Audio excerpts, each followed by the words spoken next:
Hello everyone, this is Shreni Granpura from Rico EHS Services LLP in India. Today we are going to demonstrate how to calibrate personal air sampling pump with aluminium cyclone for the respirable dust monitoring. Let me show you first all the accessories that is needed. This is personal air sampling pump. This is a digital calibrator. This is 3-piece filter, PVC filter. This is a cassette opener. This is an aluminium cyclone. This is a cyclone chamber, and these are the tubings for mounting on the person. We'll show you assembly now. So this calibrator needs to be connected with the digicalibrator side properly. I will mount it on the charging station to ensure we have a good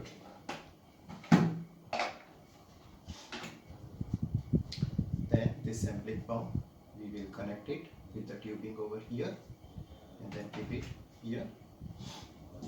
This particular cassette, you need to open this particular button. With use of this particular cassette opener, you can open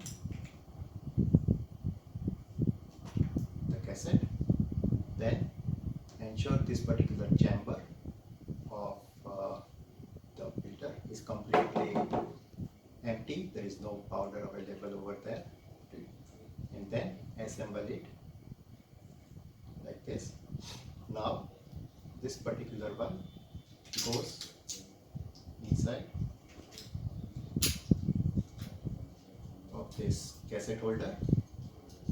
This particular tubing will go over here, and this calibration chamber will be.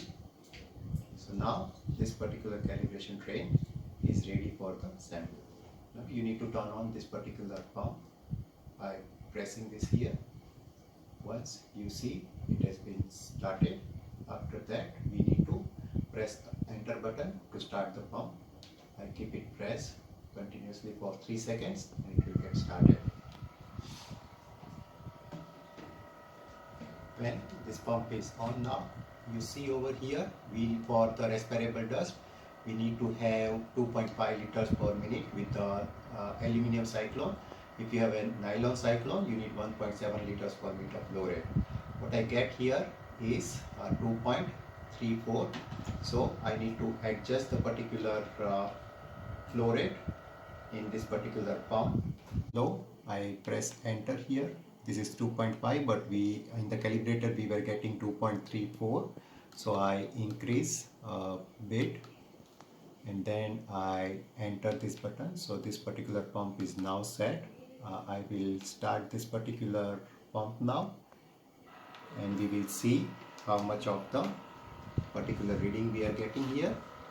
We are getting 2.50 or 2.49. So we will wait for the average 20 seconds at the bottom, and we will come to know how much is the flow rate that we are getting. So below is the average, top one is a constant flow. So normally we wait for around 60 seconds of the time to ensure the average flow for the 20 seconds is stabilized.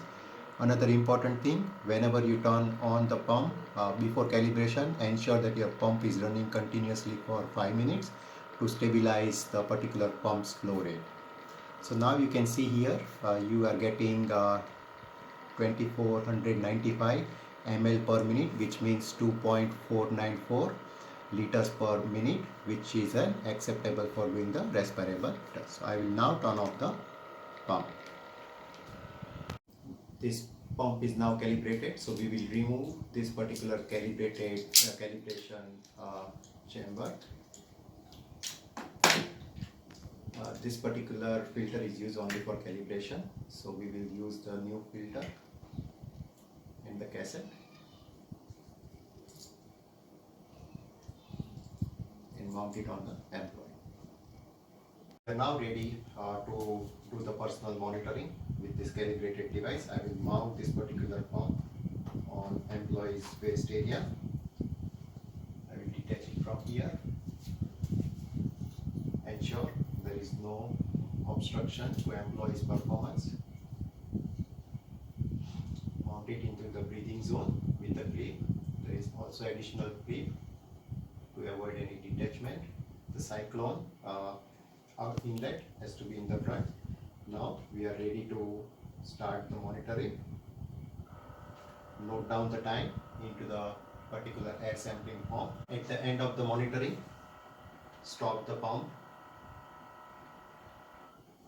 Ensure you are not tilting the cyclone towards the filter to ensure that there is no dust is transferring back, the total dust back to the filter. We will now take it into the clean zone area and do the calibration of this particular sampling pump, that is called a post calibration.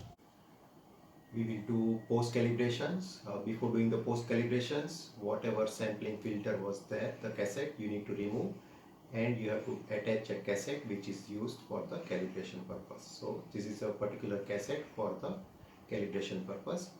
I will attach this over here and repeat the calibration again. If there is a difference of more than 10% of the flow rate from the pre and post, at that time we will have to discard this particular sample and conduct the new sampling. Thank you. I hope you like our new effort of displaying the IH knowledge with video.